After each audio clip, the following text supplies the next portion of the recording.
मोहन भागवत ने नागपुर में ऐसा बयान दिया कि राजनीतिक गलियारों से लेकर मीडिया में बहस के लिए नया मुद्दा सुलग उठा। बात ही जनसंख्या नियंत्रण पर, जिस पर बोलते हुए आरएसएस प्रमुख ने कभी ये कहा था कि जाति धर्म से ऊपर उठकर सभी को जनसंख्या नियंत्रण के बारे में सोचना पड़ेगा।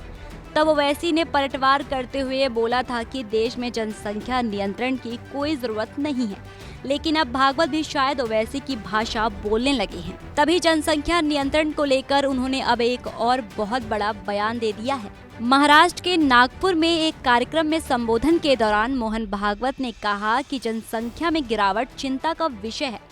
आधुनिक जनसंख्या विज्ञान कहता है कि जब किसी समाज की जनसंख्या 2.1 से नीचे चली जाती है तो वो समाज पृथ्वी से गायब हो जाता है। वो समाज तब नष्ट हो जाता है जब वहाँ कई भाषाएं और समाज नष्ट हो गए थे। हमारे देश की जनसंख्या नीति 1998 या 2002 में तय की गई थी, लेकिन इसमें ये भी कहा गया कि किसी समाज की जनसंख्या 2.1 से नीचे नहीं जानी चाहिए और जनसंख्या वृद्धि दर 2.1 चाहिए तो कम से कम 3 बच्चे तो होने ही चाहिए।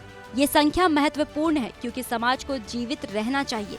हैरत की बात यह है कि आरएसएस प्रमुख मोहन भागवत ने ये बयान तब दिया जब केंद्र की मोदी सरकार का देश की जनसंख्या नियंत्रित करने पर पूरा फोकस है। सरकार की तरफ से जनसंख्या नियंत्रित करने के लिए कई कार्यक्रम चलाए गए, तमाम अभियान शुरू हुए, स्लोगन तक जारी किए गए। यहाँ तक कि कई नेताओं ने मुसलमानों को टारगेट पर लेते हुए जनसंख्या नियंत्रण को लेकर कड़ा कानून लाने पर जोर दिया। सत्ता पक्ष और विपक्ष में खूब बयानबाजी चली, बार पलटवार हुए और अब मोहन भागवत हैं कि मोदी सरकार के तमाम प्रयासों पर पलीता लगाने में लगे हैं। यहाँ सवाल ये उठता है कि आखिर मोहन भागवत कहना क्या चाह रहे हैं? क्यों वो देश की जनसंख्या को बढ़ाने की बात कर रहे हैं? क्या बीजेपी से उनकी कोई अनबन तो नहीं चल रही?